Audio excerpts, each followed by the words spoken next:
아멘. 출애굽기 25장부터 31장까지는 하나님께서 모세를 시내 산으로 부르셔서 하나님의 성막에 대한 이 도면을 주시는 그런 말씀입니다. 성경을 읽으면서 우리가 가장 이해하기 어렵고 또 읽어도 잘 모르는 것이 있다면 이 성막에 대한 부분일 것입니다. 그래서 성경을 통독할 때 우리가 이 성막에 대한 부분을 읽어도 마지막에 남는 것은 성막이라는 단어밖에 남지 않습니다.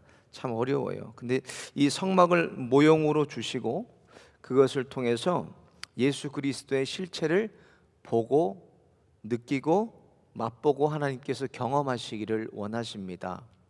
지난 시간 말씀드린 것처럼 증거계 안에는 이 만나를 담은 항아리가 있어요. 그리고 아론의 쌍난 지팡이가 들어가 있고, 그리고 증거의 두 돌판이 그 안에 들어가 있습니다.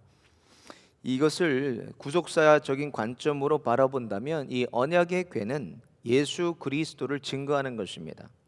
만나는 이스라엘 백성에게 하나님께서 매일매일 광야에서 내려주셨던 이 생명의 떡을 의미하고, 또 아론의 쌍난 지팡이는 생명력이 없는 지팡이에 자라나는 이 생명의 부활을 의미합니다. 그리고 두 돌판은 하나님의 말씀으로 오신 예수 그리스도를 뜻하는 거예요. 결국 이 증거계 안에 들어있는 생명의 떡과 이 부활과 말씀으로 오신 예수님을 누리려면은 증거궤 앞으로 우리가 나아가야 됩니다. 증거궤에 보면 속죄소라는 것을 말씀하셨는데, 이 속죄소가 뭐냐면 이 쉽게 얘기해서 증거궤의 뚜껑을 얘기하는 겁니다. 저 뚜껑 보면 그룹이 이렇게 날개를 엎드려서 하는 모양을 하고 있는데 이것을 얘기합니다. 증거궤는 금을 입은 두 그룹의 날개로 그룹은 천사입니다. 이렇게 덮고 있는 상황을 얘기해요. 그런 상태를 얘기하고, 속죄소는 히브리 원어로는 카포레트란이라고 합니다. 이것은 뚜껑이라는 뜻인데, 덮개라는 뜻인데 속죄하다, 용서하다라는 뜻을 지니고 있습니다. 그래서 증거궤를 덮은 속죄소는 인간의 죄를 용서하시는 예수 그리스도의 보혈을 상징하는 것입니다. 그래서 우리 죄를 우리가 도말하다라는 표현을 쓰지 않습니까? 이 도말하다는 것도 마찬가지입니다. 덮어서 없애다라는 뜻이에요. 덮어서 없애다는 뜻과 같이 이 시은자도 마찬가지입니다. 이것도 죄를 덮어서 없애다, 또 속죄하다라는 뜻을 가지고 있어요. 인간의 죄를 용서하시는 예수 그리스도를 이 시은자가 상징하는데, 제사장은 1년에 한 번씩 들어가서 속죄소 위에다가 동물의 이 피를 뿌리게 됩니다. 로마서 3장 25절에 보면 예수를 하나님이 그의 피로 인하여 믿음으로 말미암는 화목제물로 세우셨으니 이는 하나님께서 길이 참으시는 중에 지은 죄를 간과하심으로 자기의 의로우심을 나타내려 하심이니 그랬습니다. 속죄소는 뭐예요? 은혜의 보좌라고 말씀했어요.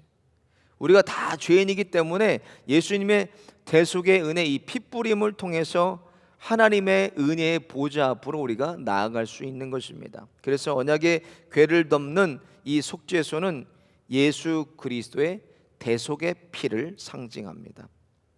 언약의 궤를 덮은 속죄소는 그래서 히브리서 9장 22절에 율법을 쫓아 거의 모든 물건이 피로써 정결케 되나니 피 흘림이 없음즉 죄사함이 없느니라 그랬습니다. 자격 없는 우리의 힘이 아닌 오직 예수 그리스도의 보혈의 공로로, 우리의 힘으로도 이렇게 하나님께 우리가 나와서 지금 예배드릴 수 있는 것입니다.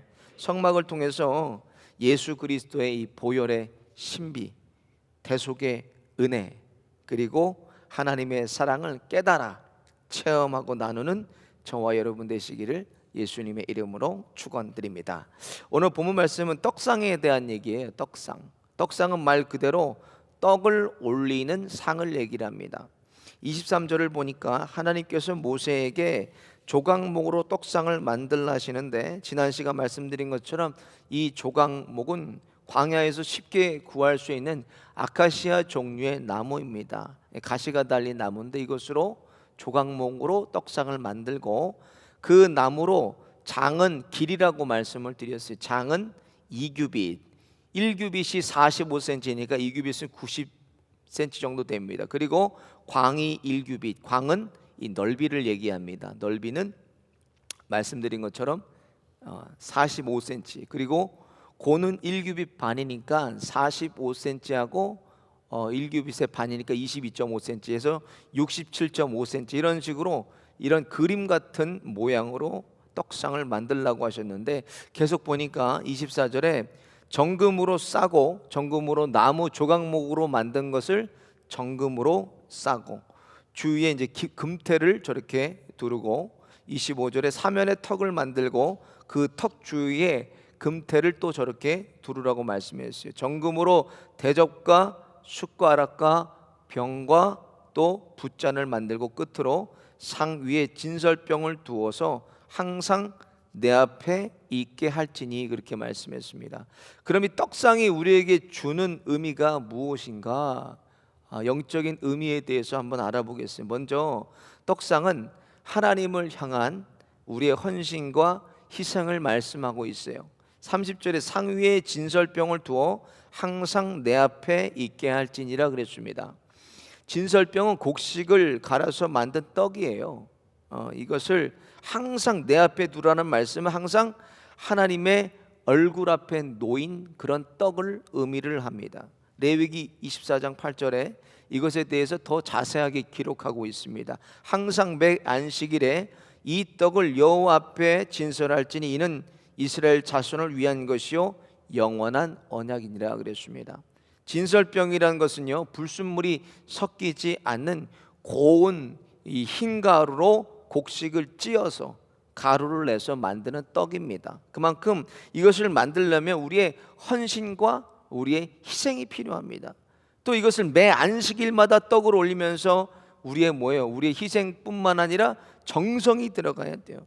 오늘날도 마찬가지입니다. 하나님 앞에 올려드려지는 이 예배를 습관적으로 우리가 타성에 젖어서 드리는 예배가 아니라 놓치지 말고 우리가 빼먹지 말아야 될 게 무엇인가? 우리의 헌신과 희생이 예배 가운데 하나님께 올려드려져야 된다는 거예요.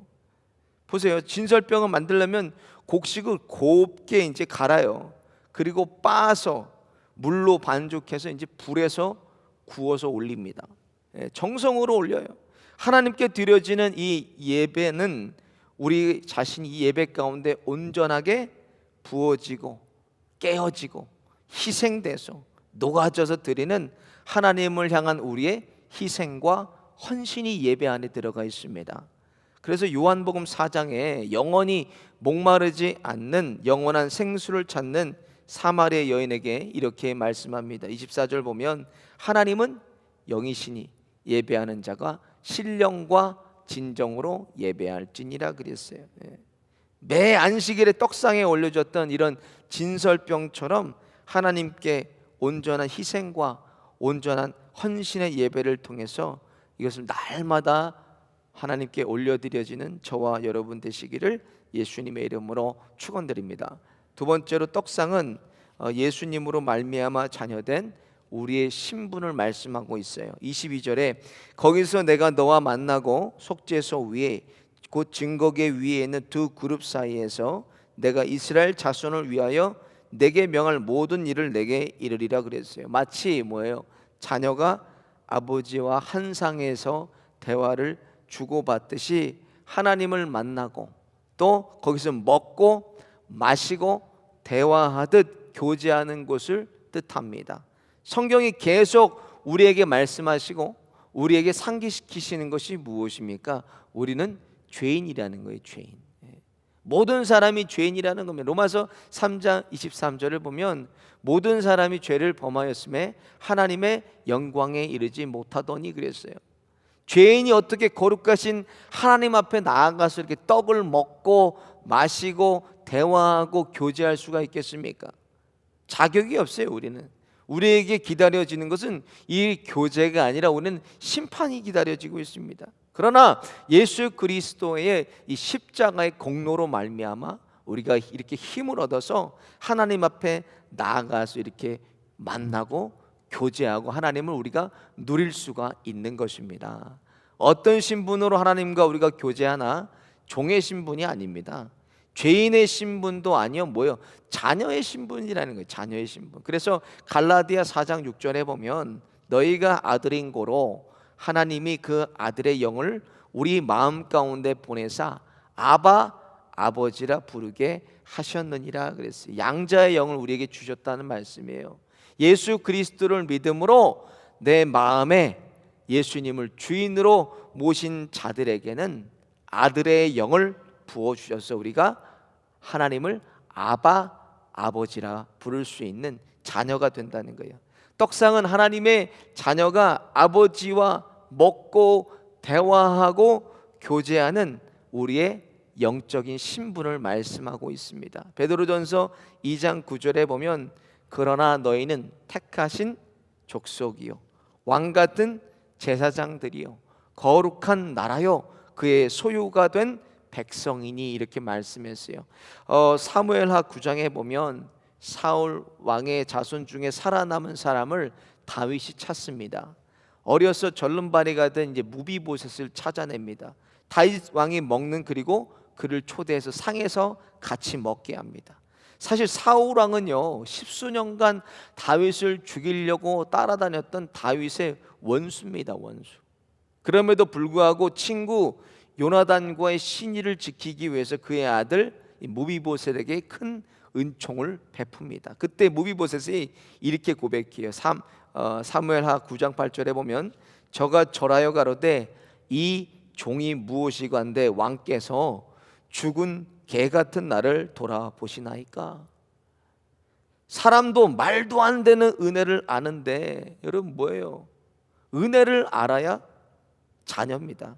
마찬가지로 하나님의 사랑을 우리가 날마다 깨달아야 그리스도인 될 수 있는 거예요.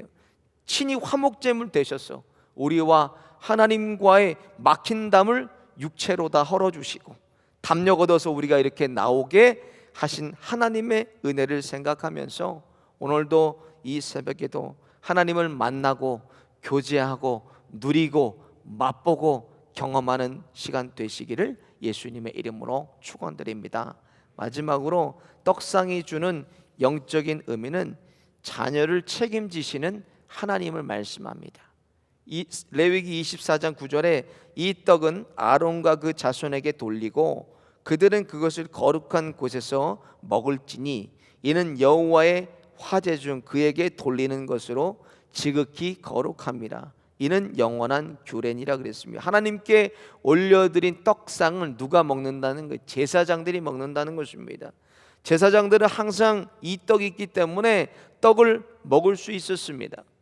이것은 하나님의 자녀가 하나님의 자녀들의 양식을 하나님께서 책임지셨다는 것을 뜻해요. 그런데 떡상을 잘 보면 높이가 아까 말씀드린 것처럼 67cm밖에 안 돼요. 낮아요. 낮습니다. 저렇게. 그래서 우리 몸을 낮추고 허리를 굽혀야 떡상에 있는 것을 우리가 가져다가 먹을 수가 있습니다. 하나님께서 우리의 모든 것을 책임지시고 우리의 모든 것을 하나님께서 공급해 주시지만 우리가 해야 될 일이 무엇입니까? 하나님 앞에 자세를 낮추는 거예요. 자세를 꼿꼿이 세우고 가는 것이 아니라 하나님께 우리 자세를 낮추는 거예요.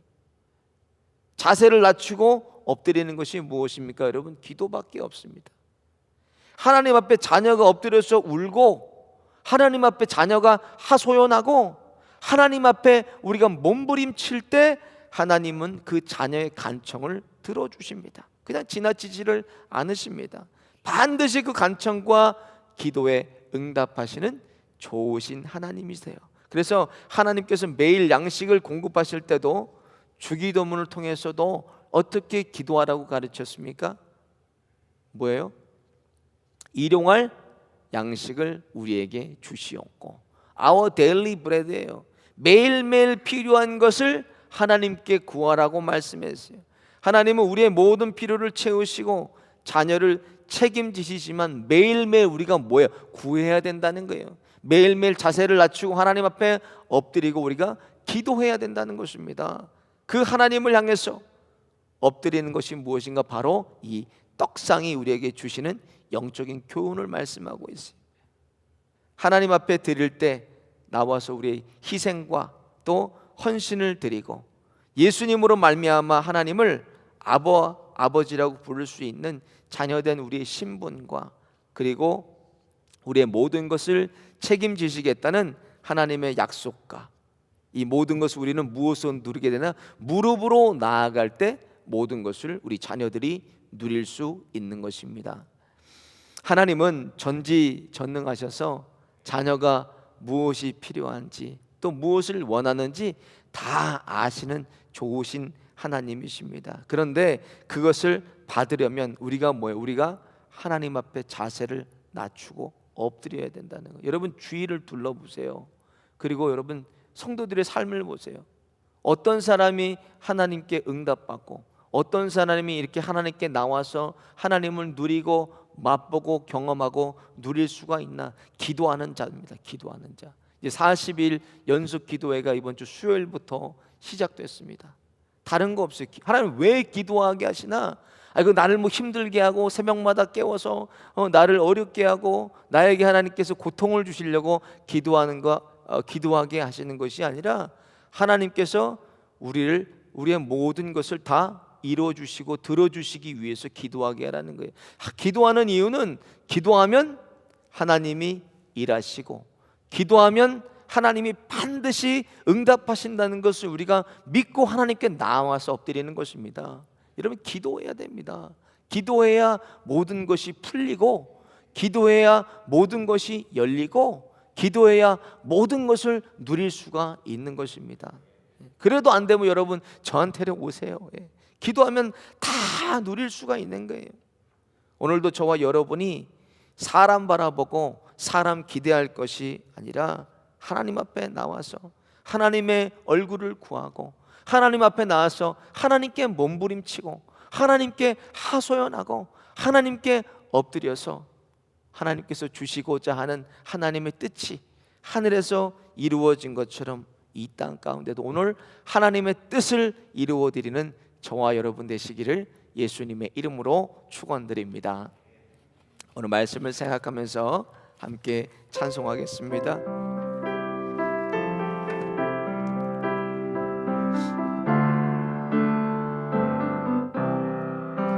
예수로 나의 구주 삼고 성령과 피로서 거듭나니 이 세상에서 내 영혼이 하늘의 영광 누리도다. 이것이 나의 간증이요 이것이 나의 찬송일세. 나 사는 동안 끊임없이 구주를 찬송하리로다. 온전히 주께 맡긴 내 영 사랑의 음성을 듣는 중에 천사들 왕래하는 것과 하늘의 영광 보리를. 이것이 나의 간증이요 이것이 나의 찬송일세. 나 사는 동안 끊임없이 구주를 찬송하리로다. 주 안에 기쁨 누림으로 마음의 풍랑이 잔잔하니 세상과 나는 간 것 없고 구속한 주만 보이도다. 이것이 나의 간증이요 이것이 나의 찬송일세.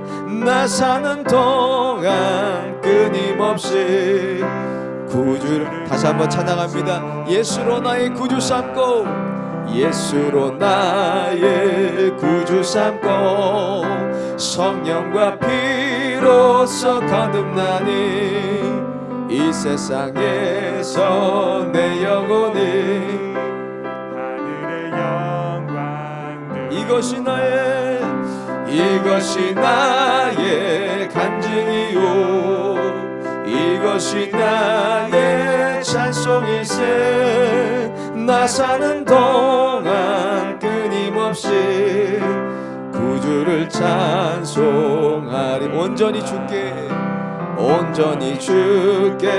맡긴내요 사랑의 음성을 듣는 중에 천사들 왕래하는 것과 하늘의 영광 보리 이것이 나의 간증이요 이것이 나의 찬송일세 나 사는 동안 끊임없이 구주를 찬송하리로다 주 안에 기쁨 누림으로 마음의 풍랑이 잔잔하니 세상과 나는 간 곳 없고 구속한 주만 이것이 나의 간증이요 이것이 나의 찬송일세 나 사는 동안 끊임없이 구주를 찬송하리로다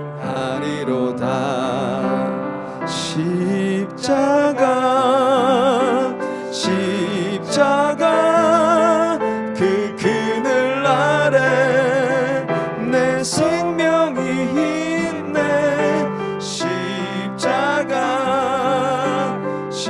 십자가 그 그늘 아래 내 생명이 있네 다시 한번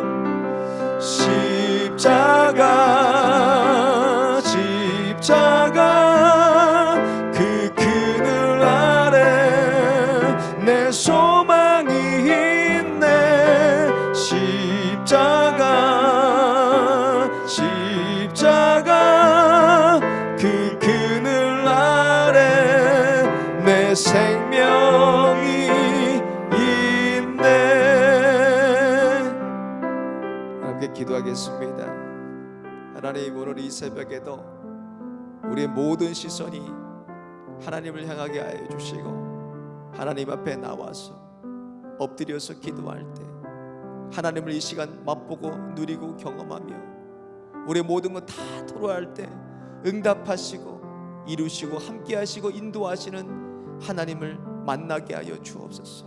한 사람도 거저왔다 이 시간 거저가지 않게 하여 주시고 부르짖는 심령마다 하나님 응답하여 주시고 너는 내게 부르짖으라 내게 응답하리니 크고 비밀한 것을 보이리라 말씀하신 그 약속의 말씀을 붙들고 하나님 얼굴 구하고 몸부림치며 하나님 앞에 하소연하며 하나님 만나는 귀한 시간 되어 우리의 답답한 마음을 주님 시원케 하여 주옵소서. 우리 주여 한번 부르짖고 함께 합심해서 기도하겠습니다. 주여